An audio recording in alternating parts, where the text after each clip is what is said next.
할렐루야. 11월 19일 화요일 새벽 기도를 시작하겠습니다. 사도신경으로 우리의 신앙을 고백합니다. 나는 전능하신 아버지 하나님 천지의 창조주를 믿습니다. 나는 그의 유일하신 아들 우리 주 예수 그리스도를 믿습니다. 그는 성령으로 잉태되어 동정녀 마리아에게서 나시고 본디오 빌라도에게 고난을 받아 십자가에 못 박혀 죽으시고 장사된 지 사흘 만에 죽은 자 가운데서 다시 살아나셨으며 하늘에 오르시어 전능하신 아버지 하나님 우편에 앉아 계시다가 거기로부터 살아있는 자와 죽은 자를 심판하러 오십니다.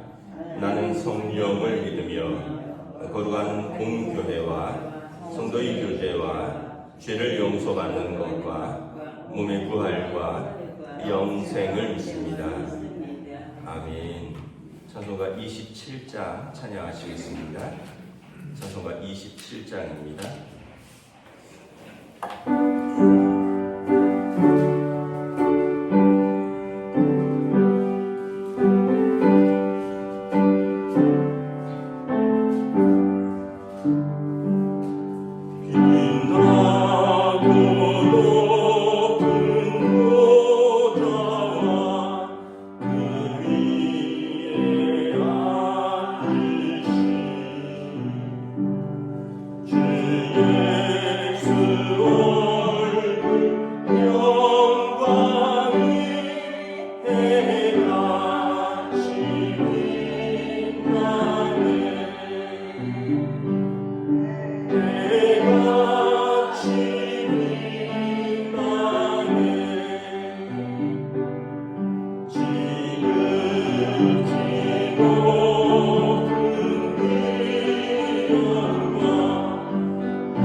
오늘 우리에게 주신 하나님의 말씀은 신약성경 요한계시록 1장 9절에서 20절까지 말씀입니다. 신약성경 요한계시록 1장 9절에서 20절입니다. 다 찾으신 줄 알고 저와 여러분들이 한 절씩 기도하도록 하겠습니다. 나 요한은 너희 형제요 예수의 환난과 나라와 참음에 동참하는 자라. 하나님의 말씀과 예수를 증언하였으므로 말미암아 반모라 하는 섬에 있었더니 주의 날에 내가 성령에 감동되어 내 뒤에서 나는 나팔 소리 같은 큰 음성을 들으니 이르되 내가 보는 것을 두루마리에 써서 에베소, 서머나, 버가모, 두아디라, 사데, 빌라델비아, 라우디게아 등 7교회에 보내라 하시기로 몸을 돌이켜 나에게 말한 음성을 알아보려고 돌이킬 때 7금 촛대를 보았는데 촛대 사이에 인자 같은 이가 발에 끌리는 옷을 입고 가슴에 금띠를 띠고 그의 머리와 털의 길이가 흰 양털 같고 눈 같으며 그의 눈은 불꽃 같고 그의 발은 풀무불에 단련한 빛난 주석 같고 그의 음성은 많은 물소리 같으며 그의 오른손에 7별이 있고 그의 입에서 좌우에 날선 검이 나오고 그 얼굴은 해가 힘있게 비치는 것 같더라. 내가 볼 때 그의 발 앞에 엎드려져 죽은 자 같이 되매 그가 오른손을 내게 얹고 이르시되 두려워하지 말라. 나는 처음이요 마지막이니 곧 살아있는 자라. 내가 전에 죽었었노라. 볼지어다 이제 세세토록 살아있어 사망과 음부의 열쇠를 가졌노니 그러므로 내가 본 것과 지금 있는 일과 장차 될 일을 기록하라. 내가 본 것은 내 오른손에 7별의 비밀과 또 7금 촛대라. 7별은 7교회의 사자요 7촛대는 7교회니라. 아멘. 할렐루야.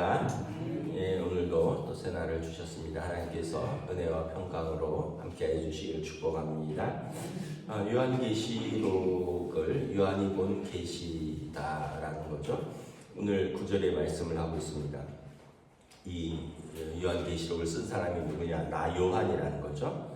그리고 너희 형제요 예수의 환난과 예수의 그 하나님 나라와 또 하나님 나라를 오기까지 참음으로 동참하는 자다.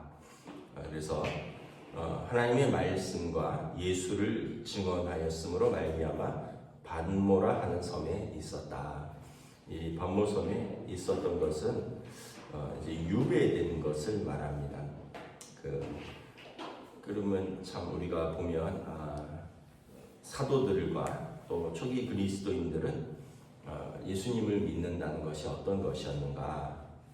하나님 나라를 전하고 또 예수의 증인되는 것은 인내가 필요하고 또 환난도 있고 심지어는 이렇게 감옥에 갇히는 것과 같은 유배되는 생활이었다. 그럼에도 불구하고 그들은 하나님 나라를 기다리면서 참음으로 동참하였다. 오늘날 우리가 생각하는 좀 성도들의 그 모습과는 많이 다르죠. 뭐 저나 여러분이나 고난이 있으면 이거 하나님 나라를 위해서 사는데 왜 이런 고난이 있어야 되나? 또 예수의 증인으로 살면서 이런저런 일들이 있으면 내가 예수님의 제자로서 사는데 왜 이런저런 어려운 일들이 많나? 그런데 초대교회는 이게 당연하게 생각했다는 거죠. 하나님 나라와 또 그 예수 하나님의 말씀과 예수의 증인됨으로 말미암아 어떤 이들은 감옥에 갇히고 어떤 이들은 사형에 처하기도 하고 어떤 이들은 자기들의 집에서 쫓겨나기도 하는. 그 당시 이제 유대인들은 로마에서 다 추방이 되었습니다. 이 요한을 하나님께서 이제 환상 중에 만나 주십니다. 10절에 보면 주의 날에 내가 성령에 감동되어 내 뒤에서 나는 나팔 소리 같은 큰 음성을 들었다는 거죠.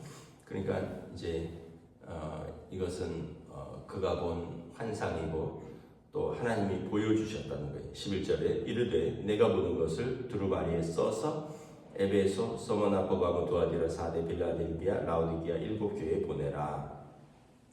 요한에게 음성이 들리는데 내가 보는 것을 두루마리에 써서 요한의 교구죠. 소아시아의 7교회에 전하라라는 것입니다.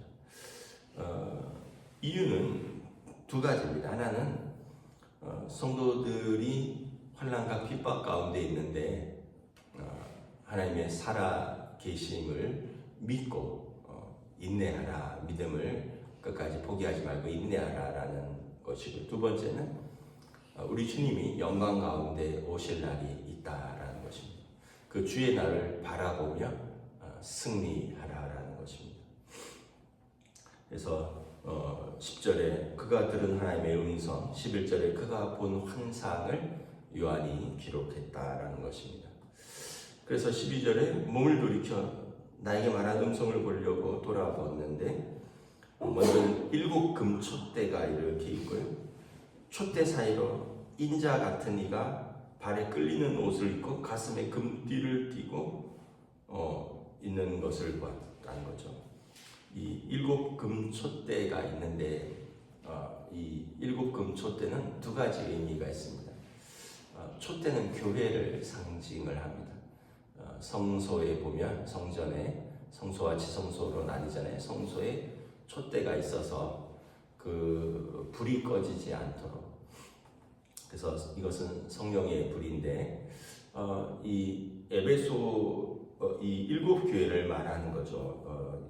너희들에게 쓰는 이 편지는 바로 당신들 교회에 관한 하나님 주시는 말씀이다. 이것이기도 하고요.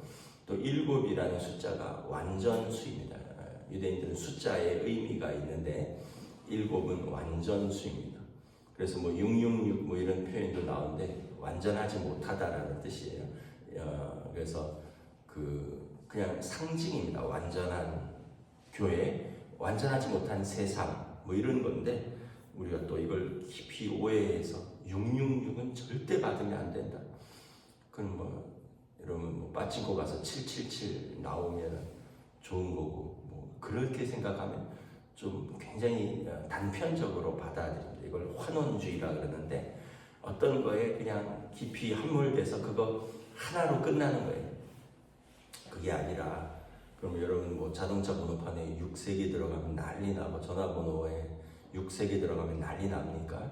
10자리, 9자리, 10자리 중에서. 그게 아니라 완전한 하나님의 나라를 상징할 때 7이라는 완전수, 부족한 세상을 상징할 때 7에서 하나 뺀 6이라는 불완전한 숫자라는 거죠. 그 7교회는 이 소아시아의 7교회를 상징하기도 하고, 하나님의 교회는 하나님께서 세우시는 완전한 교회이다, 이런 의미가 있습니다. 그런데 이 교회에 사이를 지나다니시는 이가 있는 거예요. 누가 있느냐? 인자 같은 이가 보면 발에 끌리는 옷, 흰 옷을 입고 가슴에 금띠를 띄었습니다.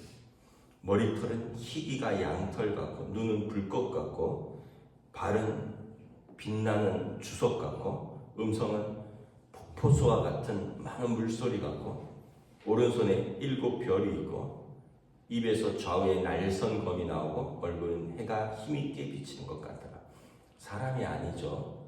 그러니까 요한 사도가 아마 변화산에서 변화된 예수님의 모습을 보았습니다. 변화산에서 보았을 때 해보다 빛났다라는 표현을 쓰는데, 오늘 보면 좀 더 구체적입니다.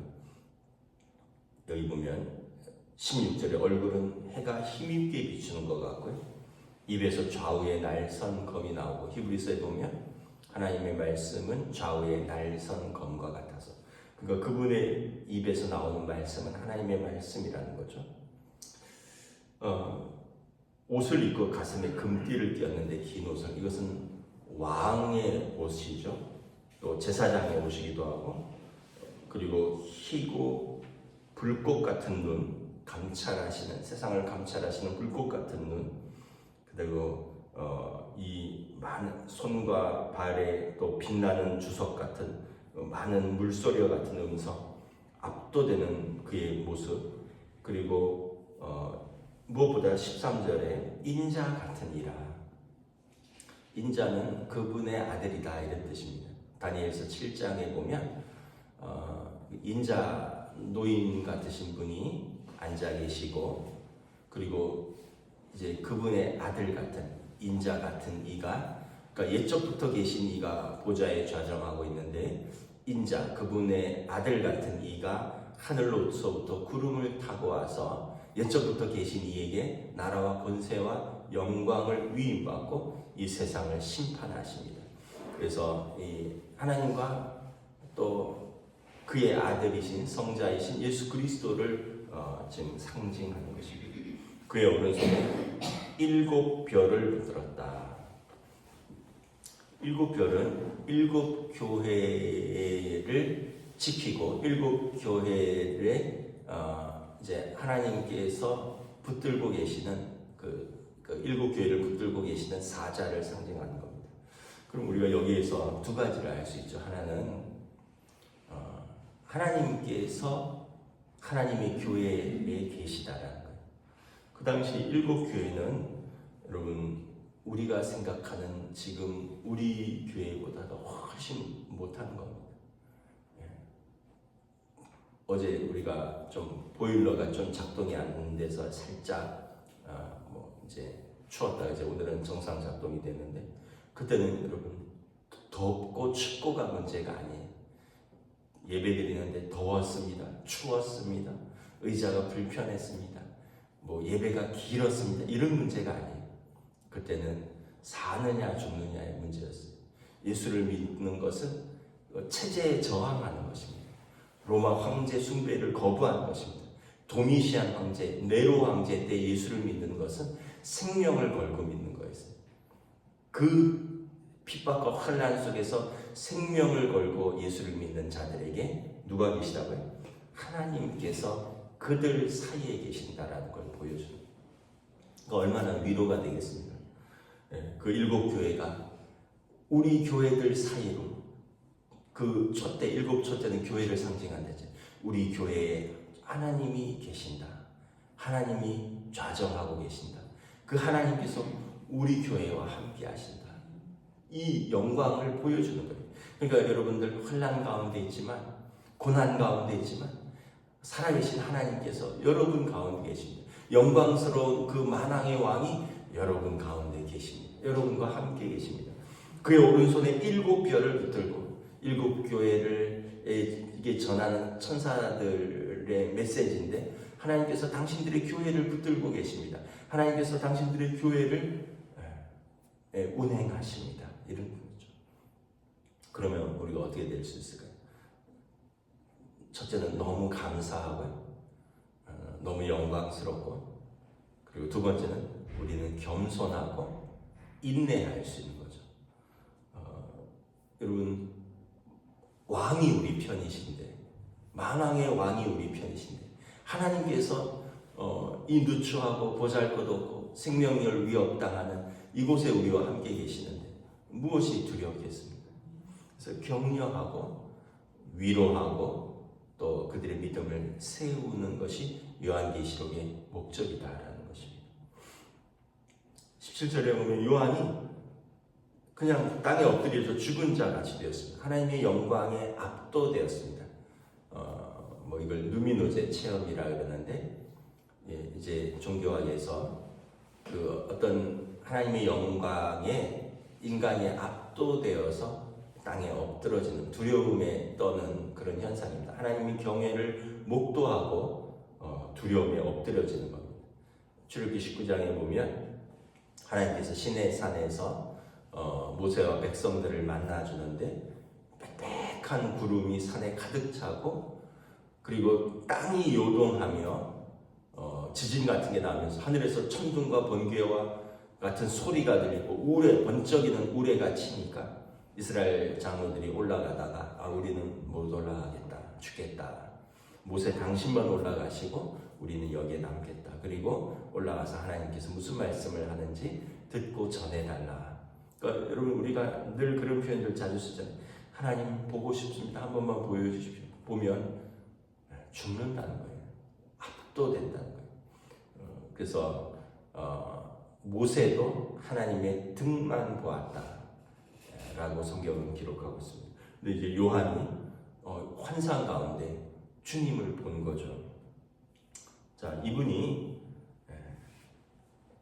참 이 두려움에 가득 찬 요한에게 17절에 그가 오른손을 내게 얹고 이르시되 두려워하지 말라. 참 어제 말씀을 묵상하는데 너무 은혜가 되고 감격이 되더라고요. 여러분, 우리가 어떤 존경하는 분 또는 육신의 아버지가 힘들어하는 자녀에게 와서 이렇게 안아주면서 머리에 손을 얹고 두려워하지 말라 이러면 얼마나 큰 위로가 되겠어요. 생각해 보니까 나이가 들고 아버지가 제 머리에 손을 얹고 이런 말씀을 하신 것은 아마 한 25년 전에 했던 것 같아요. 목사 안수 받을 때 25년 전에 제 머리에 이렇게 손을 얹고 제 안수를 해주셨거든요. 25년 전은 아니네. 20여 년 전에 그때 그러셨는데 그 이후에는 그냥 말씀으로만 해주셨죠. 말씀으로만. 문득 그 말씀 이걸 보면서 아이들의 머리에 손을 얹고 축복하면서 기도해줘야겠다 이런 마음을 들었습니다. 요한은 얼마나 힘들까요? 12제자 중에서 11명이 다 순교했습니다. 자기만 살아남았는데 살아남아 있는 것도 죄책감이겠고, 그런데 요한에게는 또 사명이 있었기 때문에 하나님께서 예수님의 어머니를 돌보라는 그 사명, 그리고 환난과 핍박 가운데 있는 소아시아의 7교회에게 소망의 메시지를 전해주라는 사명 때문에 요한은 사실은 죽지도 못하고 지금 반모섬에서 이렇게 사는데 그 주님이 오셔서 요한의 머리에 손을 얹으면서 두려워하지 말라. 누구신가를 말씀을 해주셔요. 나는 처음이요 마지막이라. 죽었다가 살아나신 부활하신 사람이요 볼지어다 내가 세세토록 살아있어 영원히 있을 것이요 사망과 음부의 열쇠를 가졌노라. 예수님이시죠. 메시아 예수 그리스도. 요한은 되게 감격적이었을 거예요. 왜냐하면 요한의 별명이 사랑받는 제자였거든요. 예수님의 사랑받는 제자. 그래서 요한복음에 보면 예수님의 품에 비스듬히 기대어 음식을 먹던 그 사랑받는 제자를 보고 베드로가 부러워서 이 자는 어찌 될 사람이겠습니까? 베드로에게는 내가 젊어서 네 마음대로 다녔지만 늙어서는 띠띠우고 남이 원치 않는 곳으로 너를 데려가리라 라고 베드로의 어떤 하나님 나라를 전하다가 순교를 예고했다면 요한이 부러운 거예요. 예수님 품에 비스듬히 기대서 식사하고 있는 요한을 보면서 요한은 어찌 되겠습니까? 이 젊은 제자는 그는 그가 할 일이 있다. 너는 너의 일을 하여라. 요한복음을 말씀했는데 그 요한은 지금 끝까지가 주님의 사명을 감당하고 있는데 그 주님이 요한에게 오셔서 두려워하지 말라. 내가 처음이요 마지막이고 살아있다가 죽었다가 다시 살아나신 부활의 주요 또 영원토록 함께 있을 만왕의 왕이요 사망과 음부의 열쇠를 가진 심판의 주라. 이때가 한 AD 95년경으로 보이는데 한 60여 년 전에 주님의 품에 안겨서 갈릴리 바닷가에서 음식을 먹던 요한이, 젊은 그 요한이 그 주님의 그 품이 생각났을 것이고 주님의 음성이 생각났을 것 같아요. 너무 감격스러웠죠. 그리고 그 주님은 어떤 주님인가? 시작과 끝이요 영원히 계신 분이요 부활하신 분이고 사망과 음부의 천국과 지옥의 열쇠를 가지신 분이라. 그러니까 우리가 얼마나 예수님의 이름으로 산다는 것이 이렇게 영광스러운 분이 우리 예수님이시다라는 것을 우리가 다시 한번 기억해야 될 줄 믿습니다. 19절에 요한에게 명령합니다. 내가 본 것과 지금 있는 일과 장차 될 일, 그것을 기록하라. 환상으로 보여줄 일들을 기록하라는 것입니다. 이 요한계시록은 이제 두 가지로 해석을 합니다. 첫째는 그 당시 교회의 입장에서 해석을 하는 겁니다. 로마 시대에 박해받는 그 7교회를 포함한 초대교회 성도들에게 그 당시에 있었던 핍박과 환난 속에서 소망을 가지라는 것을 비유와 상징과 또 여러 가지 영적인 언어로 기록한 것입니다. 로마 황제의 그 극심한 박해 속에서 네로라는 실명을 쓸 수 없잖아요. 그래서 짐승의 숫자를 가지니 이런 또 음녀, 바벨론 이런 바벨론은 오래전 이야기죠. 로마 시대 훨씬 전에. 그러니까 이미 망했지만 세상의 권세를 가진 큰 나라를 의미하는데 로마를 상징하는 거예요.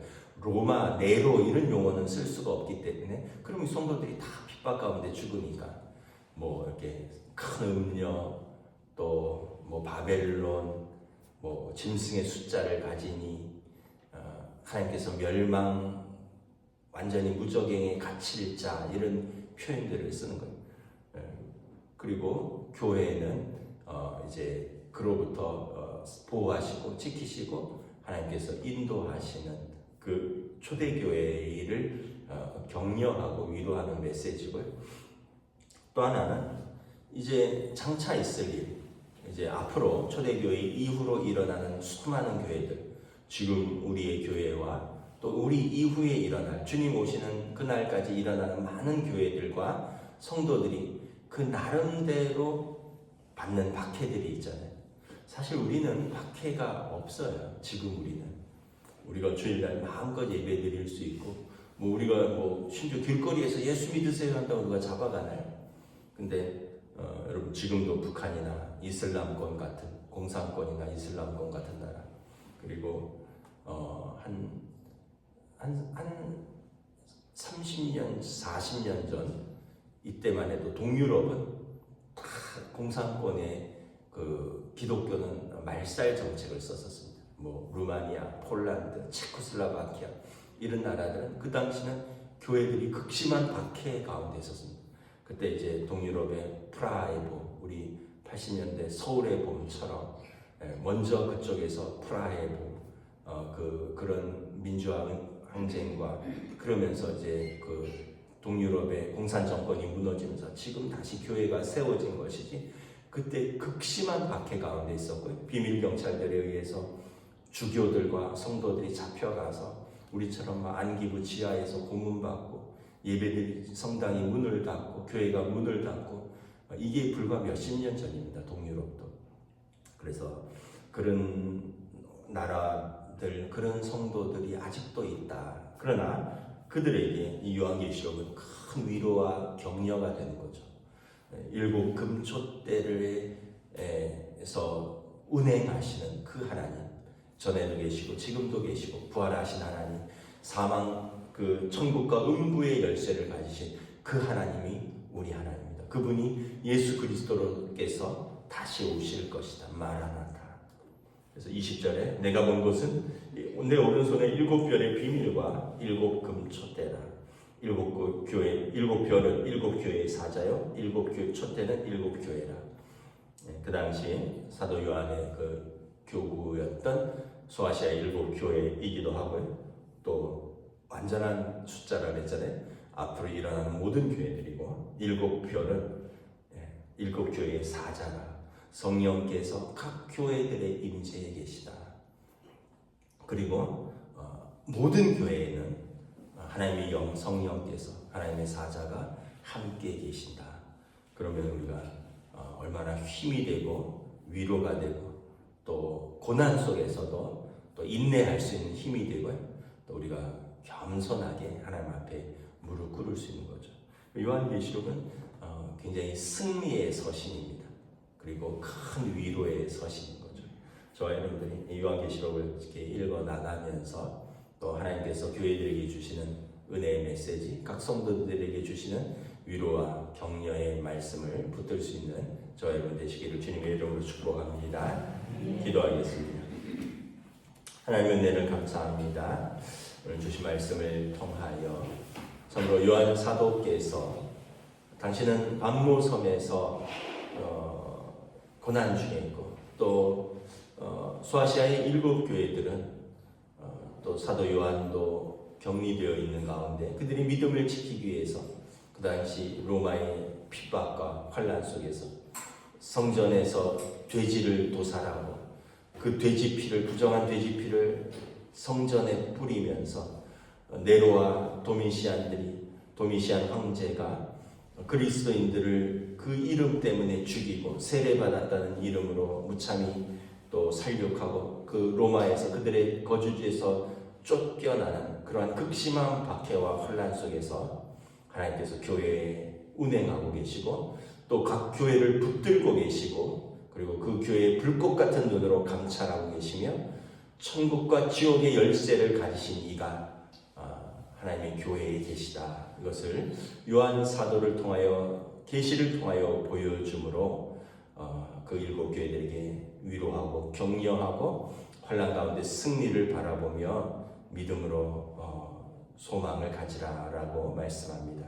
오늘 우리 또 삶에 우리 또 교회에 주시는 말씀으로 받고 우리가 우리 각자의 삶에서 때로는 시험도 있고 때로는 환난도 있지만 그 하나님이 우리 하나님 되시고 또 그 주님이 우리 교회에 계시다라는 것을 믿음으로 붙들고 담대히 우리의 믿음의 생활을 끝까지 승리하며 또 이겨나갈 수 있도록 인도하여 주시옵소서. 감사를 드리오며 우리 주 예수 그리스도 이름으로 기도드리옵나이다. 아멘. 하늘에 계신 우리 아버지의 이름을 거룩하게 하시며 아버지의 나라가 오게 하시며 아버지의 뜻이 하늘에서와 같이 땅에서도 이루어지게 하소서.